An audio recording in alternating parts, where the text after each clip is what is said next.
Hey, what up, John? It's Mike. Yo, did you see who they cast for the new Batman? Come on. You're on board with that?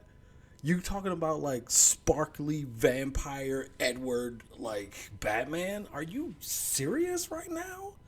You're okay with that? And did you see that cowl? That thing looks horrible. This is gonna be a horrible movie. I want Batfleck back right now. What is going on? Yo, I'm not down with this. This looks horrible.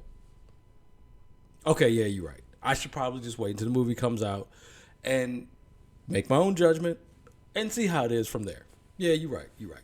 I should just do that. You're right. Hey, John, it's Mike. Just got out of seeing The Batman. You know what? It's good. It was good. I should have listened. I enjoyed it. Robert Pattinson was not a bad Batman. You know what? He's still not Batfleck. That's still my favorite Batman at this point. But yeah, he actually did a very good job. I did like the movie, and I'm glad I reserved judgment, kind of, until I actually saw the movie. But yeah, one thing, I still hate that dumbass cow.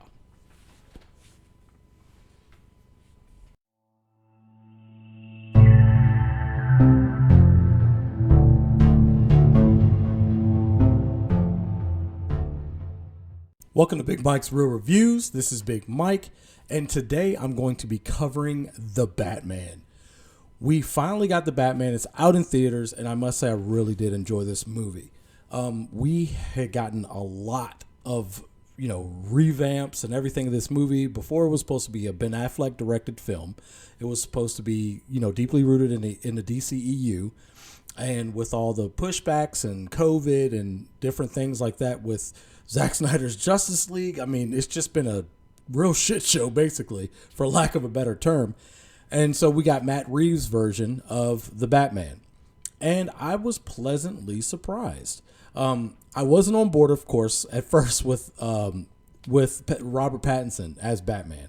I was just like, I really wasn't feeling it. I didn't want to see an emo Batman or anything like that. But again, Robert Pattinson is a good actor, and he delivered a good performance when it comes to Batman. Now, his Bruce Wayne, on the other hand, it was kind of like an emo Bruce Wayne. I wasn't really feeling that, but the saving grace for that was that he was pretty much Batman like 90% of this movie, if not even more. So the times he was Bruce Wayne, I was like, okay, that's fine, but I kind of want to see him as, Batman again. And again, this was like kind of a different genre of film. It was kind of like a mashup of like a neo-noir, like a kind of like a crime drama, a suspense thriller. I mean, it had all those different things wrapped into one. Like the best way I could describe this movie is if like you took Seven, right? The movie Seven. You took out Morgan Freeman and Brad Pitt.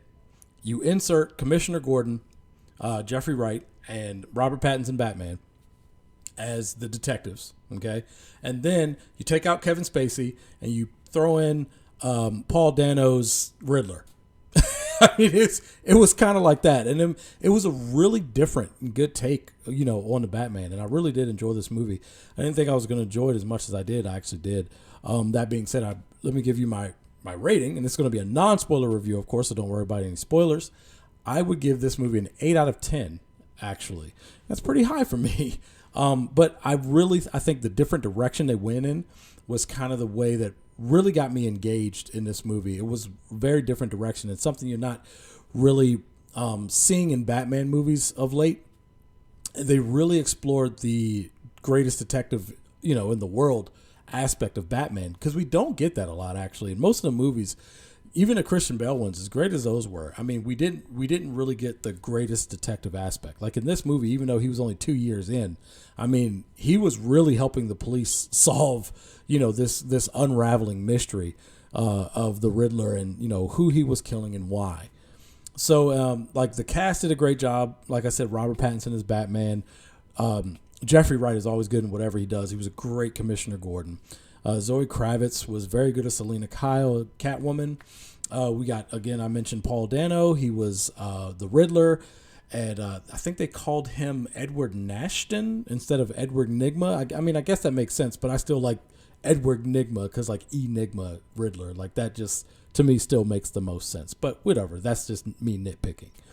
But again, like all the supporting cast, everybody. Oh, how can I forget Colin Farrell? Colin Farrell was unrecognizable in voice and in look as the Penguin. With all the prostheses and the fat suit and everything like that, you could not see Colin Farrell at all in this film. Like even the voice he did was like, you know, like a New York, you know, mob type, accent and everything like that. Like he was unrecognizable. And I think he's getting a spinoff series on HBO Max, which will be very interesting to see, to build on this world a little more, because I think this is supposed to take place in like Earth 2 of like, I guess, kind of tying into the DCEU or their multiverse. So it was, again, it was a very surprising take on Batman, and I really did enjoy this movie. So with that being said, that's going to be the end of the video. I'd love to hear your thoughts in the comments down below. And if you haven't already, click that subscribe button. And if you're feeling extra generous, give this video a like. It's much appreciated. And don't forget to hit that bell to be notified of all my latest content. And once again, thanks for watching, and see you next time.